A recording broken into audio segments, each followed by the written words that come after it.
Hi guys. Okay, so I am back with my metabolic damage series. In this segment, what I'll do is talk about the importance of really educating yourself, of reading, researching. I'm gonna just share with you some of the books that I've read on metabolism, on your nervous system, as well as just general happiness. I found that as I was going through this recovery process, learning and reading really helped heal myself from the inside out. So the first book that I'm going to suggest is How to Heal Your Metabolism by Kate Deering. It was suggested to me from a friend and I absolutely love it. I would say that on the spectrum of where I was and where I am currently, I would say yes, I am very much so more on the recovered aspect of healing my metabolism. But I would still say that I still exhibit signs and symptoms of having a damaged metabolism or struggling with energy and sometimes some strange weight fluctuations. And this book was just, number one, she was so relatable. The first few chapters just talk about her experience with a lot of the low-calorie dieting that she was doing, a lot of the long endurance cardio trainings that she's done to prepare for marathons, and how that all led up to her, again, researching on her own and obviously writing a book, but also just asking herself a lot of questions as to, like, does your metabolism really slow down as you age, or was it something that I've done in the past?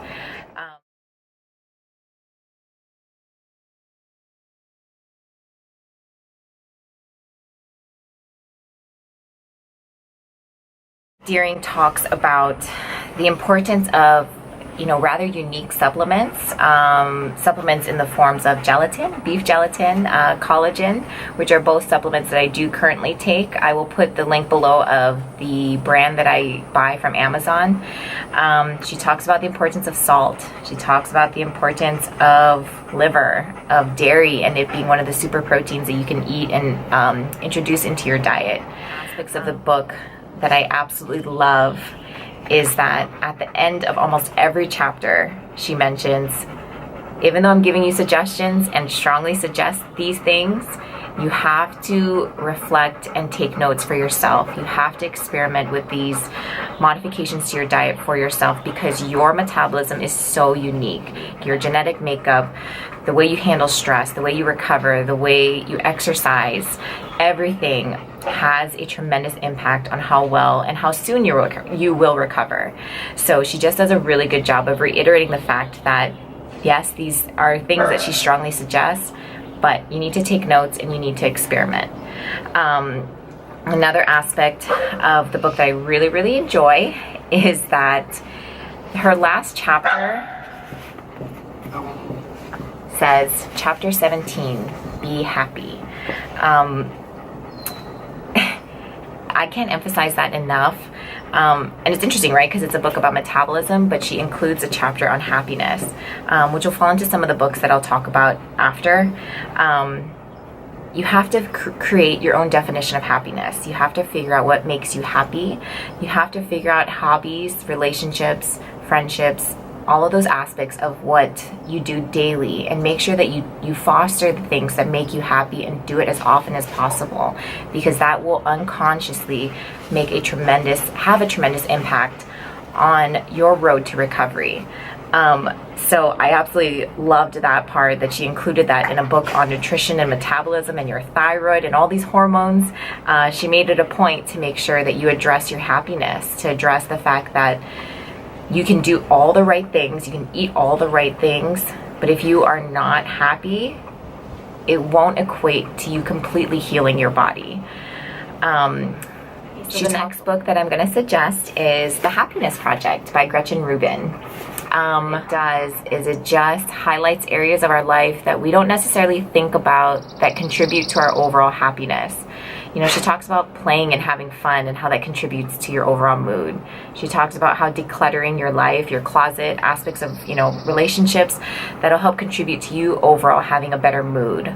So in general, it's just such a great, fun read, and I would really suggest it because as you're going, again, through this recovery process, it's really important for you to figure out, number one, what makes you happy, and then to do it as often as you can. every day, every second of the day. Granted, probably not every second, but as often as you can. I would suggest making a list of hobbies that you enjoy. You know, on my list was reading, was learning, was hanging out with friends, was drawing, was playing with my dog more, was calling home more. All of those things made me happy, and I was wondering why I wasn't doing these more often. And when I started to schedule them into my day, I would have more interactions and more instances of me genuinely being happy. And so I would really, really encourage you to make a list of things that make you happy, and then to schedule them into your day, because we all need time to set aside for ourselves and to make sure that we're taking care of ourselves from the inside out. So again, it's Gretchen Rubin's book, The Happiness Project. Okay, so the next book that I'm going to suggest is, I'm in the process of reading it. It is The Brain's Way of Healing. This author also wrote the book, The Brain That Changes Itself, which I did read, which was fascinating, enlightening, mind-blowing, all of the above. It's more neural-based, so it talks about neuroplasticity, which is your brain's ability to rewire, to remap itself.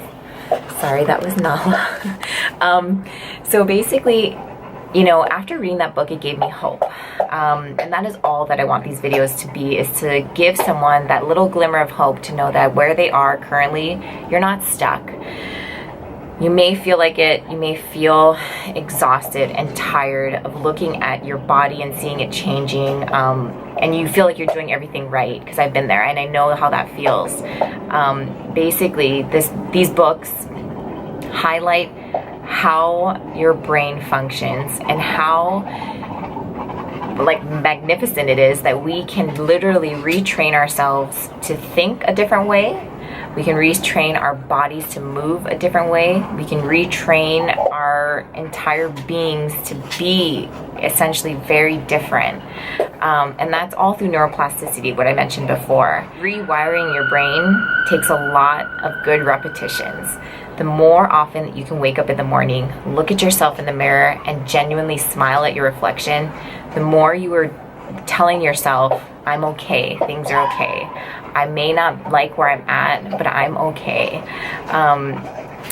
The more you can feed your brain positivity, the more you can feed yourself self-love, the better and quicker you will recover. So again, it was just a book that gave me a ton of hope. So I would again really suggest it. It's called The Brain's Way of Healing, or The Brain That Changes Itself.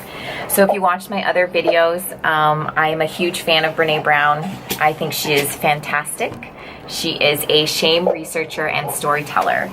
The book that I'm currently reading is called Daring Greatly.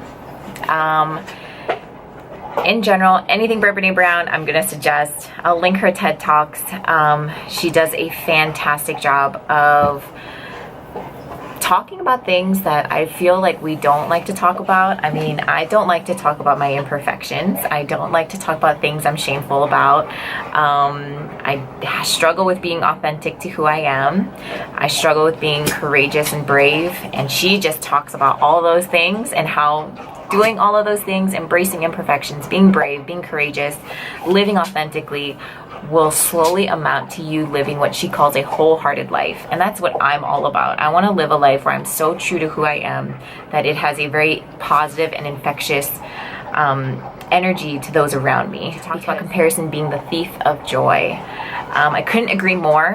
I do want to mention that comparison, we all do it. Comparison is human nature.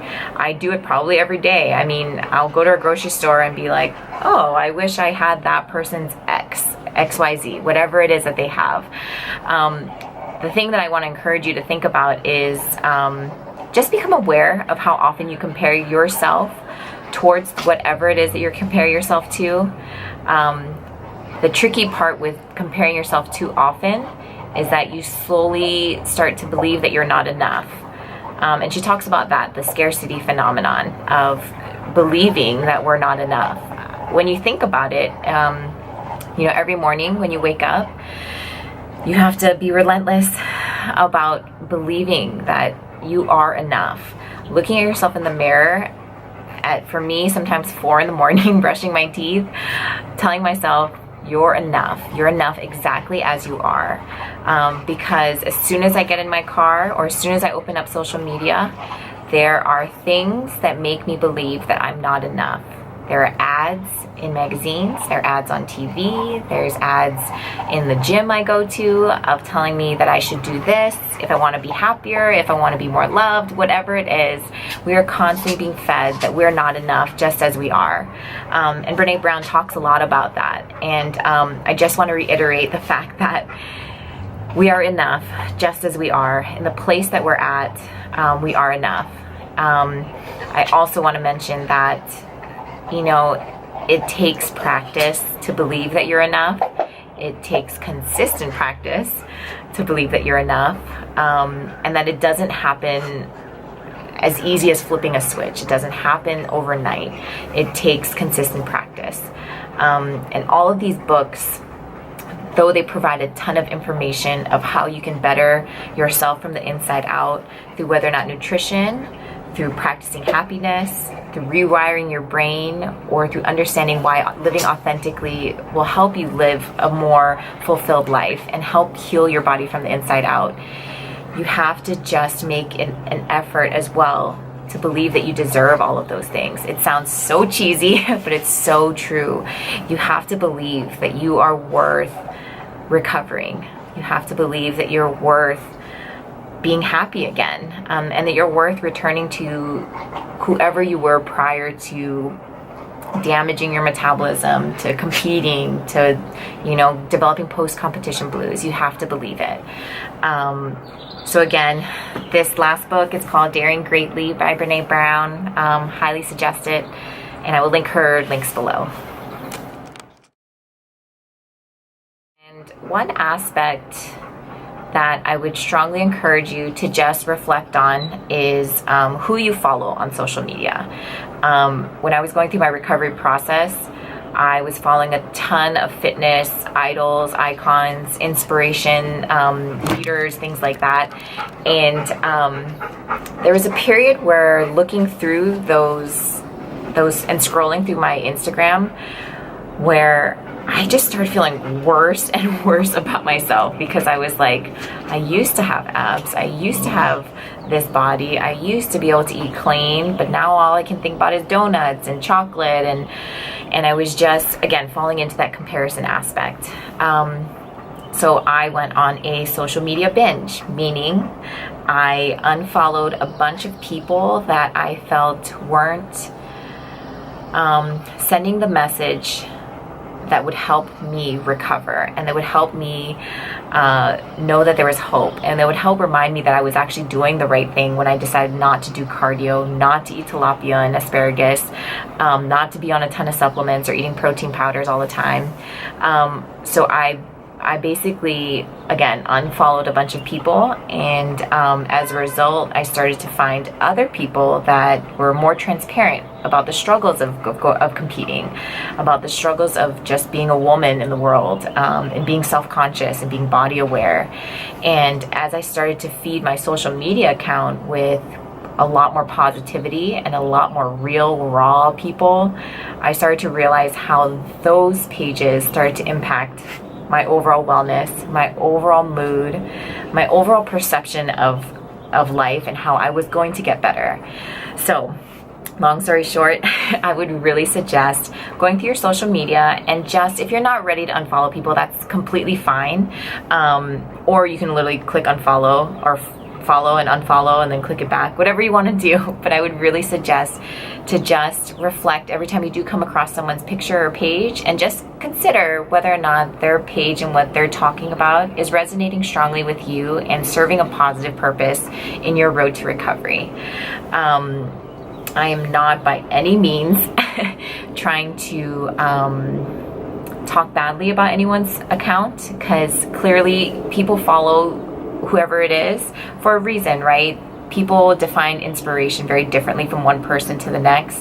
I'm just saying, at least for me, following accounts that were more real and raw and transparent and vulnerable resonated much more strongly with the message that I wanted to put out there when I had the courage to do so. So as you're going through your social media and editing it in a way that reflects the direction that you want to grow towards, you also want to take a look at your day-to-day interactions and the connections you have with people in like real life. Just make sure and reflect on whether or not those connections and those relationships are helping you grow in the direction that you want to grow towards. And that is a good exercise for you to stop and reflect on is, what type of life do you want to lead? What type of life do you want to grow towards? And then just look at those connections that you have and make sure that those people are helping support you or push you in that direction.